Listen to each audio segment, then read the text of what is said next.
Madam Deputy Speaker, we just heard about the land that TfL owns, and in regards to housing, those of us on this side seek guarantees that houses built on TfL land will be properly affordable for those people who live in London. And there's only one person who is guaranteed that that would be so, and that's the Right Honourable Member for Tooting. So if the member opposite would like to ensure that we have affordable houses built on TfL, I recommend that he votes for the Right Honourable Member on Thursday, not just now. I'd like to get into my stride.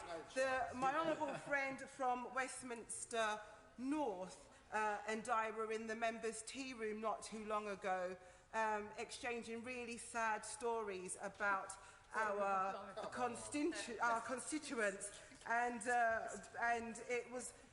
it was heartbreaking for us to share these housing stories. And we more than anyone else on this side need to ensure that this housing bill is right for our constituents in London. And at the moment, the housing bill is a disaster for London. It redefines affordable housing to include starter homes, which at the moment is set at £450,000, and it will be £450,000.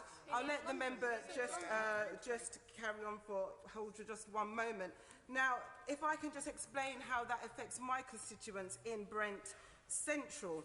20% of £450,000, Madam Deputy Speaker, is £90,000. This brings the rough cost of starter homes in Brent down to £360,000. For a mortgage for £360,000 with the interest rate of 3.92 to be repaid over a period of 25 years would mean a payment of £1,884 per month. Now, the median household income in Brent is £31,601. So an individual earning £31,601 would bring home, after tax, £2,054.66 a month. That is 91.6% of the entire average income being spent on mortgage repayments for the average person in my constituency. This, Madam Deputy Speaker, is not affordable.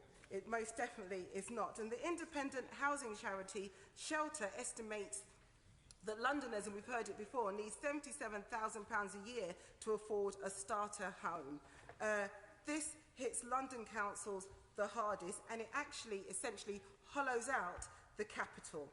The Lord's Bill amended to guarantee that when council homes are sold in local authorities will be able to be replaced with new homes for social rent in local areas, i.e. for the doctors, the nurses, the teachers, everybody that's just working and earning an average wage in London. This puts in practice the principle behind the amendment tabled by my right honourable friend, the Right Honourable Member for Tooting last year.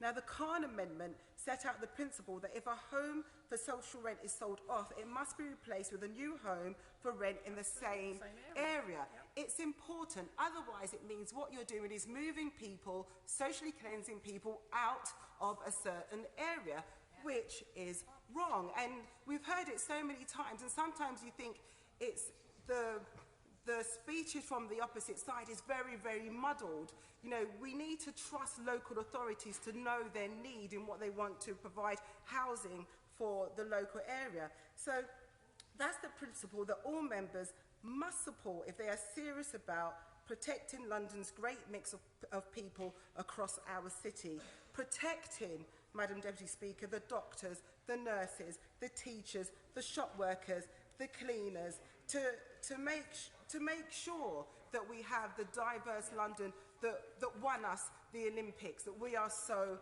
proud of. So, Madam Deputy Speaker, I won't speak for very long, just to say that the selling of the council high-value homes makes no sense. In Brent, it means that we will sell over 70 homes a year, family homes. So we're saying that people shouldn't have large families. It just makes no sense. And I do hope that, thank the Lord, I will say, in terms of the Lord's amendments, and I do hope that the Minister and the party opposite will indeed pass the Lord amendments in the House today.